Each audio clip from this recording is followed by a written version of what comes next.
Welcome everyone. So in this video, I'm going to do a walkthrough solution for the second exam in the Principles of Micro course. And so what I'll do first is I'm going to kind of scroll through here and show the different questions before I go through them kind of carefully. Now, in any given instantiation of this exam, the questions are the same, but in a different order based on how I've got them kind of selected from a couple of question groupings that I've built here. And so anyhow, this will be the order. My title there was flexible. The title for the other one was locked because I was deciding between a group of questions that had to be on the exam and then a group of questions that I was looking, kind of debating between. Basically, the way I write the exam, pull questions, and kind of look at it in its totality. And then I go back over it several times, and each iteration I kind of kick out the questions I think are either not great questions or unfair questions or anything along those lines. And then after each iteration, I promote the questions that I know for sure I want to keep, and then I keep kind of looking over the other ones to optimize the exam. Anyway, so that's only interesting to me. But all right, so here's the first question. A per unit tax of $1 is applied to a product in some market. The original equilibrium price was $2.50. What's the most you're able to conclude? So the first choice, price paid by buyers will rise by $1. Price received by sellers will fall by $1. Price paid by buyers will rise by $1. Price received by sellers will fall by $1. The new after-tax equilibrium price will be $3.50. None of those preceding four are actually correct. It's the last one. Graphically, the demand curve will be $1 higher than the supply curve at precisely the new after-tax quantity traded in equilibrium. And here's our picture. We have a per unit tax of $1. The original equilibrium was $2.50 right here. After the tax is applied, we're going to end up having the dollar difference between the demand curve, which will give us the price paid by buyers, and the supply curve, which will give us the price received by sellers at the quantity actually traded. Remember, because what's going to happen is whether it's the buyers transmitting the dollar to the government or the sellers that are transmitting the dollar to the government, there's going to be a dollar difference between what's going to leave the buyer's wallet and what's actually going to be deposited into the accounts of the seller. Right? It's going to be a dollar difference. That's the size of the tax. Now notice I've got this circle here, and I didn't tell us if this is going to be statutory burden on buyers or statutory burden on sellers. If it's a statutory burden on sellers question, then we draw the tax inclusive supply curve parallel to the original supply curve, leftward shifted everywhere $1 higher because it's a dollar tax. It would go through this circle right here. And if we were drawing this as a tax on buyers, statutory burden of the tax on buyers, it would be a demand curve that's essentially leftward shifted everywhere $1 lower than the original demand curve, and go through this circle right here. And either way, we're going to end up with the same price paid by buyers, same price received by sellers. We don't know exactly what those prices are going to be. Depends on the relative elasticity. Here I drew the elasticity. We could probably proxy that with the steepness. The slope of the demand curve is approximately the slope of the supply curve. I just did that to make the picture kind of a little bit more straightforward. But the most we can say is at this distance, the vertical height of the demand curve is going to be $1 higher than the vertical height of the supply curve at the quantity actually traded with the tax. Okay, question 2. We have Eugene and Joey who are opening a restaurant. When you open a restaurant, you've got to come up with a new menu. You've got to write recipes for the entrees and the desserts. So Joey and Eugene are working 24 hours a day. Each entree takes Eugene 4 hours to prepare, and each new dessert takes Eugene 4/3 hours. Right, 4/3 hours is like 1.3 hours, but I left it as 4/3 hours because that makes the math really easy. Because dividing 24 by 4/3 is multiplying 24 by 3/4, or 24 by 0.75. So I left it there to make math easy. Rather than writing, I could write this as like 80 minutes, or I could write it as like an hour and 20 minutes, but 4/3 hours is the mathematically easiest way to deal with that amount. I know like in high school and in like math departments, sometimes we don't want to, well, in advanced math courses, we'll work with improper fractions quite a bit. I don't know why. It's kind of silly to me that in like the K-12, we tell students not to work with improper fraction. I don't understand why people think that mixed numbers or whatever else would be superior. I mean, this is, anyway, so that's sort of a long-standing kind of debate that I have essentially with myself and nobody else. But The thing that I will mention, like if you go on to take the intermediate micro course or economics of entrepreneurship, I always write my exam questions without a calculator. I figure if I can do it without a calculator, if I can do it in my head, then it's fair for students to do with a calculator. And so anyway, I do a lot with improper fractions that lead to nice canceling. And so that's something to kind of keep in mind as in terms of like approaching the future classes if you go that path. And I hope many consider that.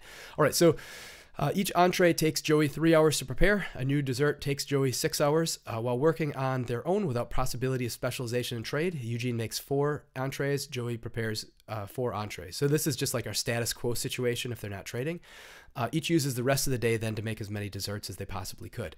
All right, so if they're allowed to specialize or they agree to specialize and then trade, they collectively end up with exactly the same number and collectively end up with exactly the same number of entrees as before.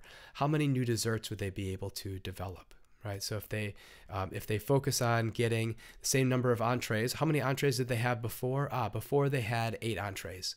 So they need to make sure that they can get 8 entrees with however they're specializing. All right, so there's actually kind of some work to do here. So here is Eugene and here is Joey.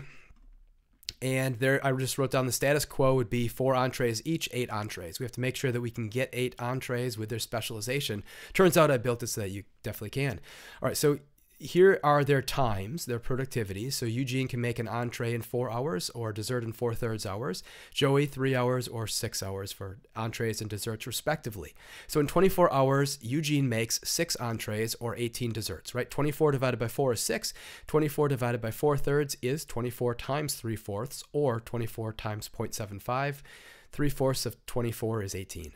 Okay, so that is 1 entree or 3 desserts. How'd I get that? I just divided through by 6, right? So divide through 6 by 6 is 1, right? 18 by 6 is 3. So I want to get this in terms of like the opportunity cost of producing a single unit of entrees, for instance. Okay, so what about Joey? 8 entrees or 4 desserts, because 24 divided by 3 is 8. 24 divided by 6 is 4. And then dividing through by 8, we have 8 over 8 is 1 entree, or 4 over 8 is 1/2 desserts. All right, so Joey is going to give up half a dessert to make each entree. Eugene is going to give up 3 desserts to make each entree. You'd rather give up 1/2 a dessert than 3 desserts, so Joey holds a comparative advantage in making entrees. So Joey should specialize. If Joey makes only entrees, we get 8 entrees. Oh, by the way, that's the same number of entrees we had in like the status quo situation that we were trying to match up from in the paragraph. All right, so now Eugene is going to specialize in making desserts. This gives us 18 desserts. So the question is asking us how many additional desserts we get. Well, so now we have to do a little bit more work relative to our status quo situation. Eugene uses up 16 hours making those 4 entrees, right? 4 entrees at 4 hours per entree is 16 hours for Eugene, which means Eugene only has 8 hours remaining. In those 8 hours, 75% of 8 or 3/4 of 8 is what, 6 desserts? Eugene can make 6 desserts. What about Joey? So for Joey to make those 4 entrees, that's going to cost Joey 4 times 3, 12 hours. And in the remaining 12 hours in the 24-hour day, then Joey is going to be able to spend 6 of them for each dessert or make 2 desserts. And so in the status quo non-specialization, no trade situation, we get 8 entrees, same as we get with specialization with Joey making entrees. And in addition to those 8 entrees, we'd get 8 desserts, right? So 8 desserts, but how many desserts do we get when Eugene is specializing making desserts? 18. So 18 minus 8 is 10 desserts. And that's why the answer is how many additional desserts will they be able to develop? 10. All right, so a per unit tax is applied to a product in some market. The original equilibrium was $1. You observe as a result of the tax, the price paid by buyers is $2 higher than the price received by sellers at the new quantity traded in the market. What's the most you can conclude? Okay, so the original equilibrium price is $1. Price paid by buyers is $2 higher than the price received by sellers. The choices are buyers bear a larger share of the economic burden of the tax. Sellers bear a larger share of the economic burden of the tax. Tax is a statutory burden on buyers of $2. Tax is a statutory burden on sellers of $2. Can't say anything without knowing if the tax is on buyers or sellers for these two for sure. The right answer is a tax of $2 has been applied to a market where the demand and supply curves have the same slope. Actually, that's why the top 2 are incorrect as well. They're sharing the economic burden of this tax, right? The original equilibrium was $1. Price paid by buyers is $2 higher than the price received by sellers at the new equilibrium quantity traded. And so what's going to end up happening is, if we look at our graph, here's our per unit tax. The original price is $1. Price paid by buyers minus price paid by sellers is $2. And we end up having this situation. So here was the original equilibrium. The buyers are going to pay a price that is $2 higher than the price received by sellers. And we're going to end up with a situation where the economic burden is going to be equal for both. Okay, so the next one was, suppose new research provides. What else is wrong with this? So this is like the best answer. This is like the most we could possibly. We can't say it's a statutory burden on sellers, statutory burden on buyers. Sorry, can't say either of those because we weren't told who the tax was on, and we don't have enough information to conclude C or D. We can't say that buyers share a larger economic burden of the tax, or sellers bear a larger burden of the economic burden of the tax.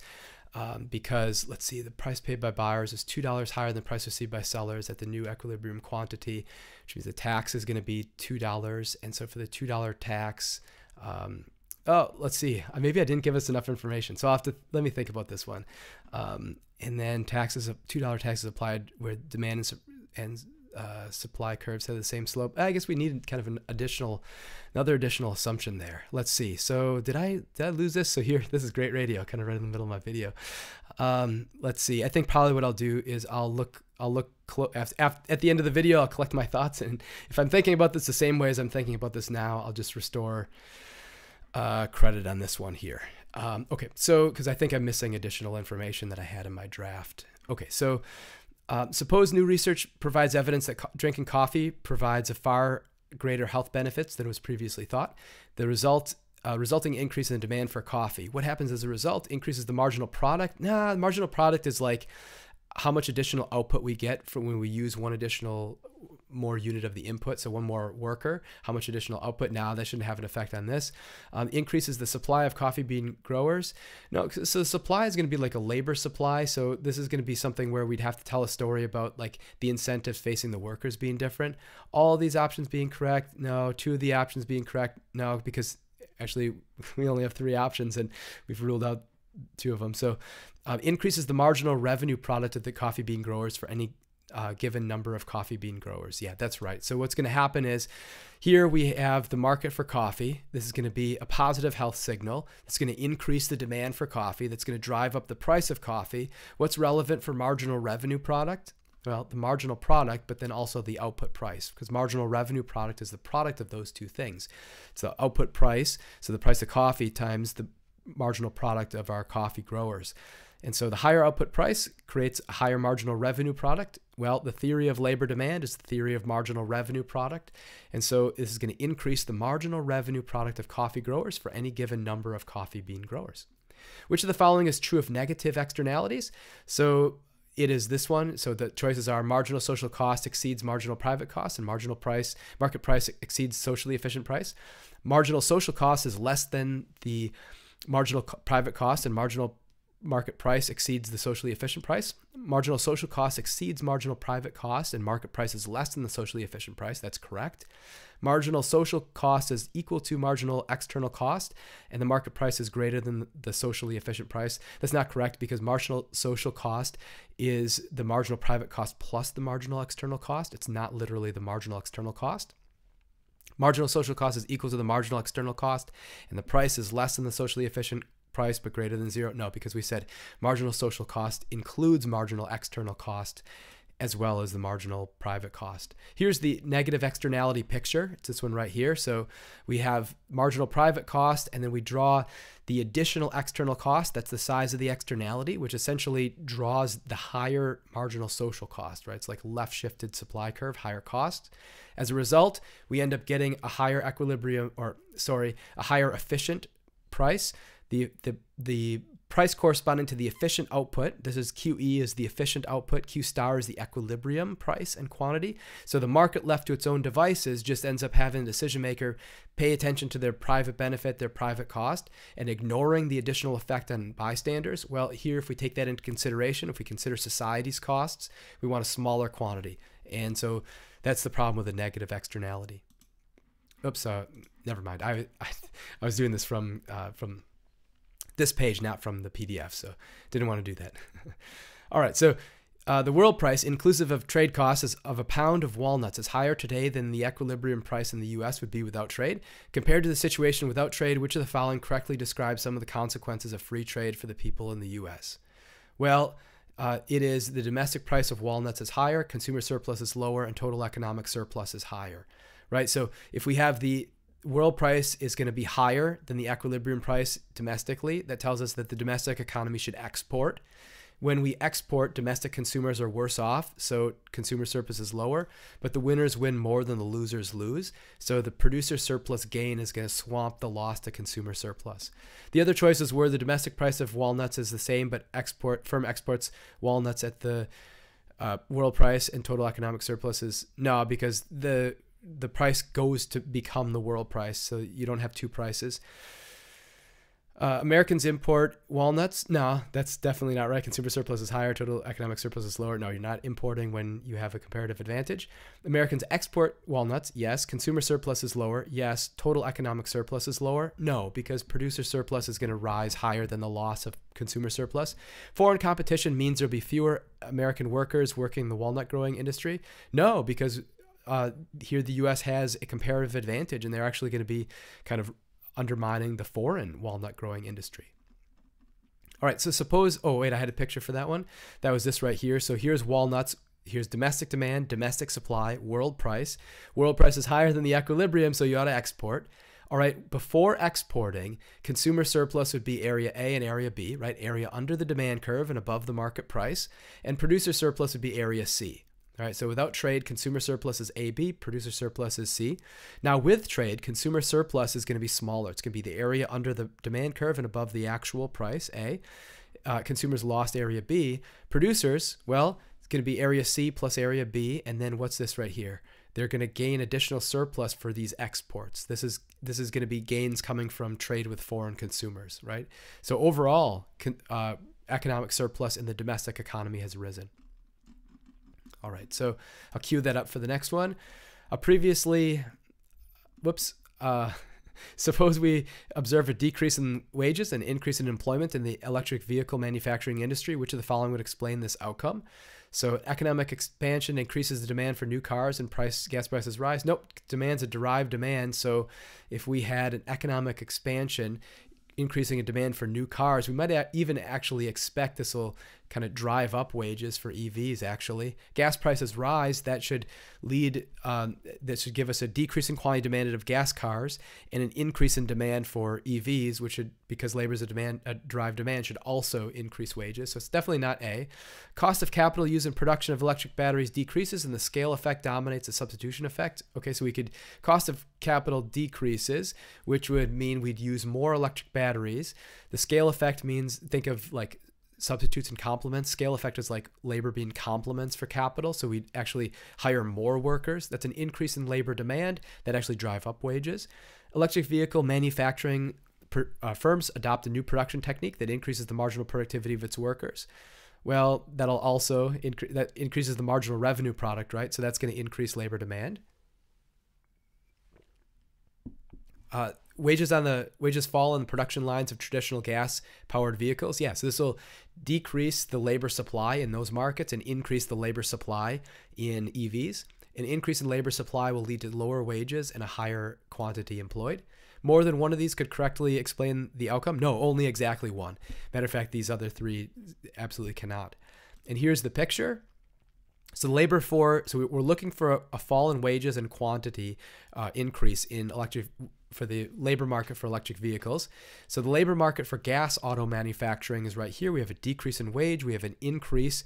We have a decrease in wage. We have a decrease in quantity demand or quantity supplied. Right, we're moving down the labor supply curve because we have a fall in wages for gas auto manufacturers.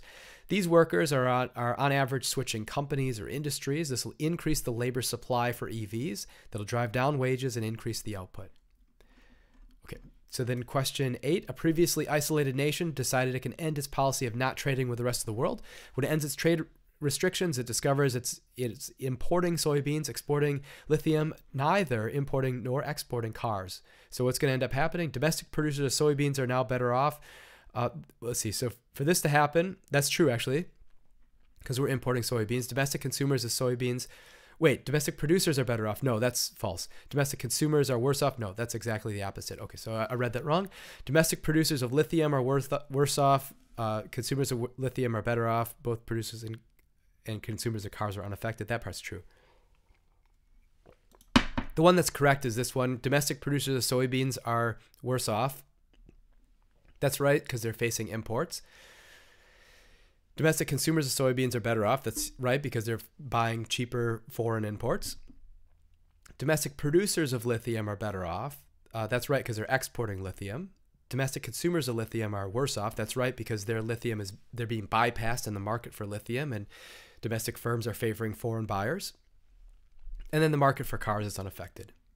All right, domestic producers of soybeans are worse off. Soybeans are better. Consumers of soybeans are better off. Domestic producers of lithium are worse off. Domestic consumers of lithium are better off. Both producers and consumers of cars are unaffected. Why was this wrong? Domestic consumer it must have been lithium. Domestic producers of it says domestic producers of lithium are worse off. No, with exports you're better off. Domestic producers of soybeans and lithium are worse off. Domestic consumers of soybeans and lithium are better off. This is because trade always harms producers and helps consumers. Nope. And it's not even true in the case of imports always harming producers, because some producers are buyers of imports. Okay, so whoops. So I did have a picture for that one. That was this. There's winners and losers with trade. When we import, so winners are here, losers are here. When we import, the winners are the domestic consumer and the foreign firm. The losers are the foreign consumer and the domestic firm. When you export, the winners are the domestic firm and the foreign consumer, and the losers are the domestic consumer and the foreign firm. And the thing to keep in mind is that in any import situation, there's an exporting country on the other side of the equation, right? So that's important. Okay, and then the last one that I've got a graph for, let me just kind of move this up. This is going to be our binding price floor picture. Oops, that's, sorry. Okay, that's this right here. So if you have a binding price floor, what ends up happening, the price is too high. It's not letting, the market wants to adjust down to here. Price isn't going to get there. So here's my quantity demanded at the price floor. Here's my quantity supplied at the price floor. The quantity supplied is bigger than the quantity demanded. By definition, that's a surplus, right? So the binding price floor creates a surplus, right? Binding price floor leads to a shortage, a surplus, an equilibrium, a low price. Nope, leads to a surplus. Tariff is, by definition, a tax on imports. The other choices were a limit on the quantity of a good that can be imported. That's a quota. Tax on exported goods. No, that's a bad idea. Limit on the quantity of the good that can be exported. Also a bad idea. All right, so which of the following statements are correct? So the incidence of a tax is determined by the statutory burden of a tax. Like that means like tax on buyers or tax on sellers. If you're shifting demand or shifting supply, determining who pays the burden of the tax, that's not what happens. Taxes lead to shortages. No, taxes lead to a situation where a smaller quantity is traded once the tax has been applied, but not a shortage. A shortage requires the quantity demanded at that price to exceed the quantity supplied at that price. We assume we get an equilibrium in the sense that there's not buyers standing by looking for more to purchase, and there's not sellers with excess inventory at the price that prevails with the tax. So there's not a disequilibrium in that sense, but we're not at the efficient outcome. Regardless of the statutory burden of the tax, the actual economic burden depends on the relative elasticities of demand and supply. Yeah, that's like right from the text. The economic burden of a quota is always equivalent to the economic burden of a tax. No. So the quota would be like the quantity measure. The tax is a price measure. You draw the quota picture with vertical lines, whereas you draw the you'd be working from the other direction. But I said vertical line. I was meaning like in the context of purely like international trade. Then yeah, we do with vertical lines. If we're thinking about like, well, I shouldn't go too, but yeah. So the quota, I'll just suffice to say this is incorrect. There's some, especially because of the always, there's some kind of complications behind there, and it's kind of not a direction we want to go during the video. All right, so people have very different abilities for performing the same tasks. You want to identify who has a comparative advantage, which is the following not one of the 3 steps for identifying who has a comparative advantage. So first, determine how many hours it takes to perform each task for each person. Hey, we did that with Eugene and Joey. For each person, calculate the time it takes to do one task in terms of the other. We actually didn't do that, but you could have.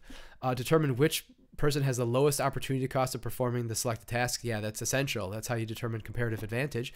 And then lastly, identify which person can perform the selected task most quickly. Now, it's not just who can do the selected task most quickly, because this will give rise potentially to a situation where you have an absolute advantage for sure, right? Doing the task most efficiently is absolute advantage. And it could end up being whoever has the comparative advantage, but it need not, especially a situation where you have somebody who has a comparative advantage or an absolute advantage in both things. All right, so producing a given quantity of output at the lowest possible cost and lowest marginal cost is called efficient production, right? Given quantity at the lowest possible cost and lowest marginal cost is efficient production. That's actually the problem. So the other choices were minimizing production. Nope. Marginal minimization. Can't even begin to speculate what that might be. And efficiency surplus, that's also probably not a real thing. So, all right. So when I was my undergrad was in math, and the first time when I was a as a PhD student, I was working on TA for Principles of Micro course, and I'd never taken Principles of Micro because I was a math major, and to do a PhD in economics, you don't have to do anything with econ until the intermediate level. And so I was like through a past prelims. Not everybody did. I did, and so I was TA, and I saw on the test something about like monopsony, and I thought for sure monopsony was made up. I thought for sure it was a made up term. No, it's real. Monopoly is a single buyer. Or single seller. Monopsony is a single buyer. So for instance, like in labor market, we have monopsony. So it's possible. I don't know. No, I don't think so. By this point, not only have I gone back and kind of, I wish I would have taken this class, and I wish I would have taken it before I did the PhD. But actually, that informs a lot of my teaching for this class. Is I create the class and I teach it in the way that I've built like the course that I wish I would have had when I was kind of teaching economics to myself. And actually the same thing for my intermediate micro class, because I took the intermediate micro class as kind of a crash course as a condition of getting into the PhD program. And I didn't remember a whole lot from it. So then when I taught it the first time, I was like, okay, this is what students actually need, because now I've seen how it got applied. And so actually, I think that's been really helpful. I hope so. I put great thought into how I teach. And so hopefully that's beneficial. Okay. So on a market graph, economic surplus can be identified as the area that is, so we have right of the quantity above the demand curve and below the supply curve. Note, because right of the quantity is going to be actually in the situation where demand curve lies higher than supply curve. So that's actually inefficient production. So that's definitely not surplus. Left of quantity above the demand, below the supply. Below the supply is cost. Above the demand is like higher than the highest person's willingness to pay. So we don't want that. Right of the quantity and between the demand and supply curves. No. Right of the quantity between the demand and supply curves is again, this one, I got this one. What I explained for part A was what I meant for this one.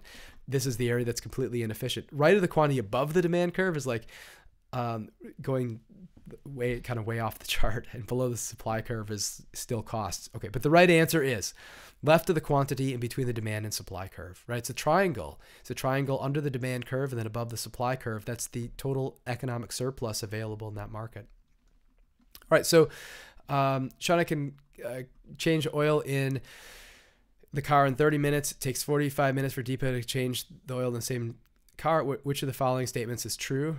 This is an absolute advantage story. So that one choice was absolute advantage in changing oil.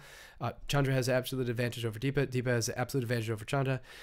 Chanda has a comparative advantage over Deepa, and then Deepa has the comparative advantage. No. We can't say anything about comparative advantage, because for comparative advantage, you have to know something about their productivities for some other product. Here, we're only talking about oil. That's all we have information on.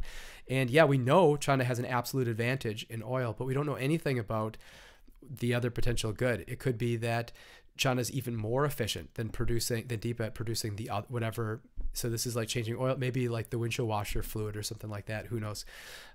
Or the transmission fluid, but whatever is the case. Okay, so for comparative advantage, you need another person. You also need at least two goods.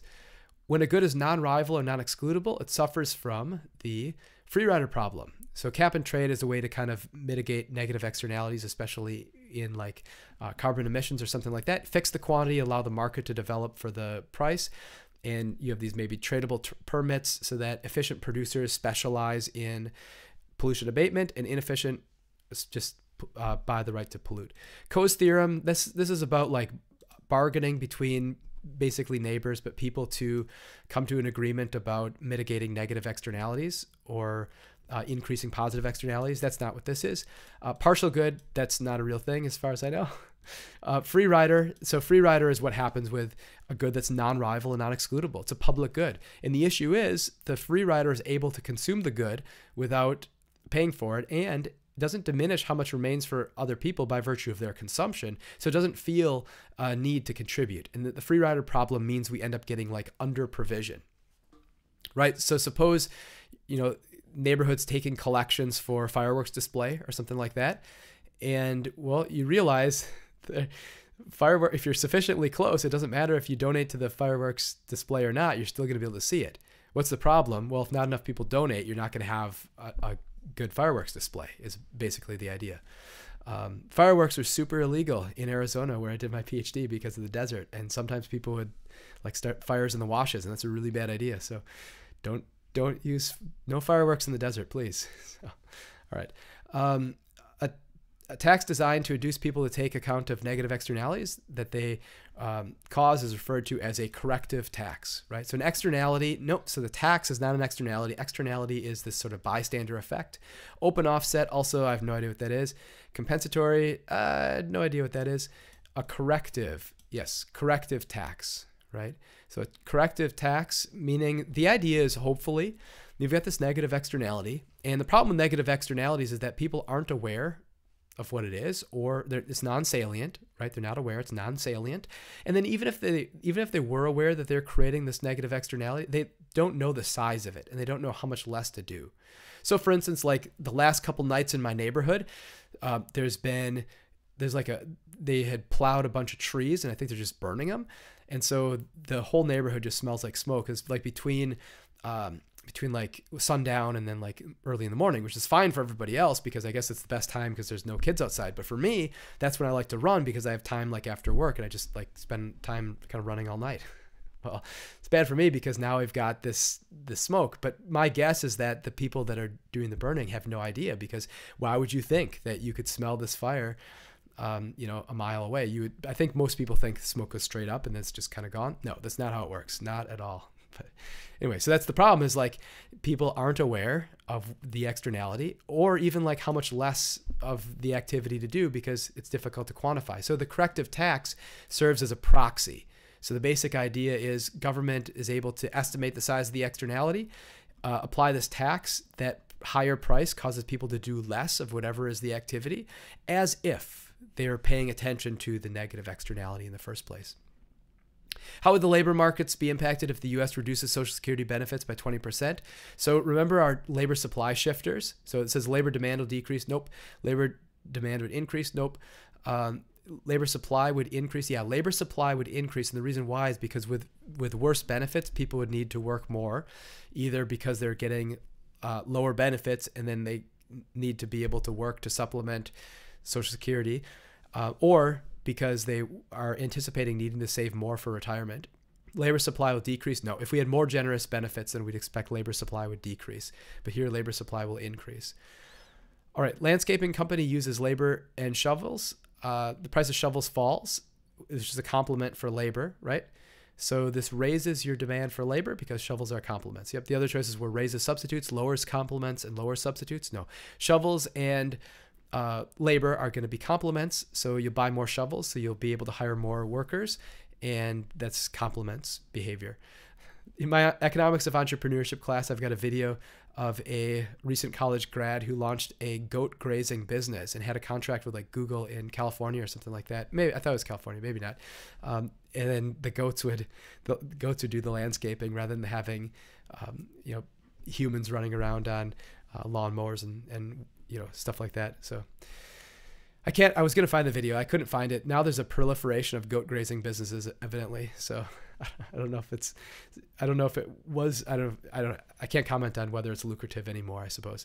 All right. So an external cost is a cost imposed on bystanders, right? The external cost is like what happens with the externality. There's got to be bystanders for there to be an external cost. It's a cost imposed on bystanders. A cost paid for inputs for a producer to an entity outside the company. No, that's clever though. An adjustment in cost when the output is sold outside a normal circle of customers. No. Total of all costs minus those borne by bystanders. No. So the total of all costs minus those borne by bystanders would be, let's see, this would be taking like social costs and then getting rid of the bystander costs. So then this would probably leave us with private costs actually, which would be the exact opposite of what we're trying to do here. All right. So when the substitution effect dominates a person's labor supply curve, substitution effect is where as you get, as wages rise, you want to work more. And so we'd expect the labor supply curve to slope upwards, so increasingly steeper. So as wages rises, people are gonna want to work more hours. Increase the quantity of labor. Not perfectly vertical. Nope, not perfectly vertical, because perfectly vertical would be you keep the quantity the same regardless of the wage. Not slope downward, not horizontal. Nope, it'd be slope upward. The other one is the income effect. And so this is where as the wage gets high enough, you just want to buy back your leisure. You want to buy back your time and don't work as much. But that's not what's happening there. Externalities tend to occur because decision makers consider their own costs and benefits and do not consider the effects of their actions on others. That's what I was getting at before, where kind of pay attention to private benefits and private costs and then ignore external costs because they're non-salient and difficult to quantify. The other choice is where their own needs as well as their own needs is most important. The fact that others also have needs. Nope, typically not expecting that's happening. And if so, that would kind of tend to ameliorate externalities. Their own income as limitless. Their income, no, that's silly. The welfare of others and their own welfare. Nope. So it's definitely their own costs and benefits and the effects of their actions on others. All right, so market failure occurs when the market forces lead to an inefficient outcome. That's true by definition. High price, nope. High quantity, nope. Marginal benefit equal to marginal cost is actually the efficient outcome. So that'd be the opposite of market failure. So no, it's the inefficient outcome was the correct answer. When people focus on their comparative advantage and then trade for other things, they improve their standard of living or increase their leisure time. Yep, that's right. That's the benefit. That's the fact of like realizing gains from trade. Focus their consumption on just a few things. Nope, because they're trading for whatever they want. Increase the time that they spend working and reduce their variety of their consumption. No, because we're assuming that they're going to be trading to be able to consume other things. Have a low standard of living than if they focus on their absolute advantage. No, actually higher standard of living than if they focus on their absolute advantage. Focusing on absolute advantage could lead to self-sufficiency, which is kind of a really bad economic policy. All right, so comparative advantage in baking cakes. So they produce better quality cakes than any other cake baker. Nope, that'd be like absolute advantage, maybe. Has more education than other cake bakers? Yeah, possibly. Can bake a cake using fewer resources? That's absolute advantage. Gives up less to bake a cake than other bakers to bake a cake. Yeah, that's true by definition. So comparative advantage means gives up less, forgoes fewer units of the other, or whatever. So smaller sacrifice, smaller opportunity cost to bake a cake than other bakers, right? It's not just, remember with comparative advantage, it's whoever has the lowest opportunity cost. So you need like whatever you're giving up, and then you need other traders. So we've got that here. All right, very good. So I'll go ahead and conclude here. I hope you enjoyed the video, and see you next time.